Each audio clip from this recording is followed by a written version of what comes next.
Il était une fois l'histoire de Fouengue le renard, de Sibissi l'antilope et de Koba la tortue, qui furent de très bons amis. On raconte qu'un jour Nzambi Ampungu s'irrita contre eux après s'être approché du Mouti, le grand baobab sacré.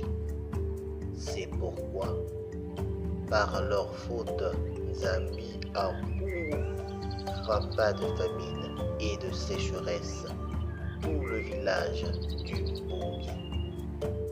Puis un jour, les trois camarades, Fouengue le renard, Sibissi l'antilope et Koba la tortue, se levèrent tôt pour aller à la chasse.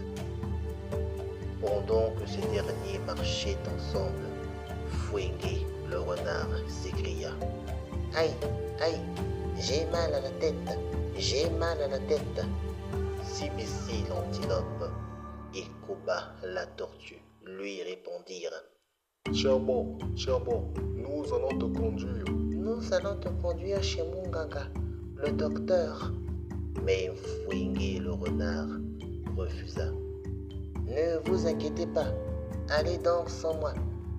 Malgré eux, ces derniers continuèrent leur chemin. Affamé, Fouengue le renard retourna au village afin de dévorer bébé Sibissi. Le soir même, Sibissi l'antilope et Koba la tortue rentrèrent bredouille au village.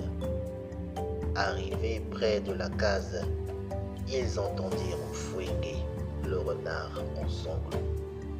Ah mon ami, comme je suis triste, bébé Sibissi, ton fils s'est fait dévorer par les crocodiles de la rivière.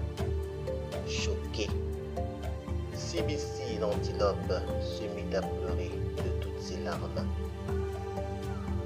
Cela faisait déjà plusieurs semaines que les trois amis mouraient de faim dans leur petite case, quand tout à coup, Fouengue le renard hurla à nouveau: Aïe, aïe, j'ai mal à la tête, j'ai mal à la tête.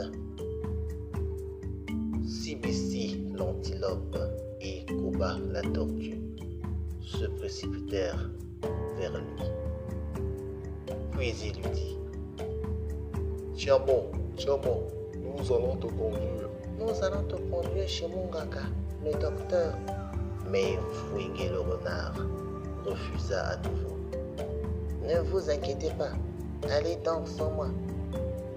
Sibissi l'antilope et Koba la tortue quittèrent le village pour aller à la chasse. Ainsi, Fouengue le renard profita de manger les œufs de Koba la tortue. Heureusement, les deux amis, Sibissi l'antilope et Koba la tortue, firent demi-tour au village, histoire de prendre la gibissière qu'ils avaient oubliée en partant. Surpris par ses amis, Fouengue le renard tenta de s'enfuir, mais Sibissi l'antilope et Koba la tortue le saisirent par la queue et le jetèrent dans la rivière aux crocodiles. C'est ainsi que Fouengue le renard fut dévoré à son tour. L'histoire d'aujourd'hui vous a été relatée par le Samba, le conteur et imitateur du Congo-Brazzaville. Si vous avez aimé mon histoire, cliquez sur j'aime ou laissez tout simplement un commentaire. Je vous dis au revoir et à bientôt pour de nouvelles aventures.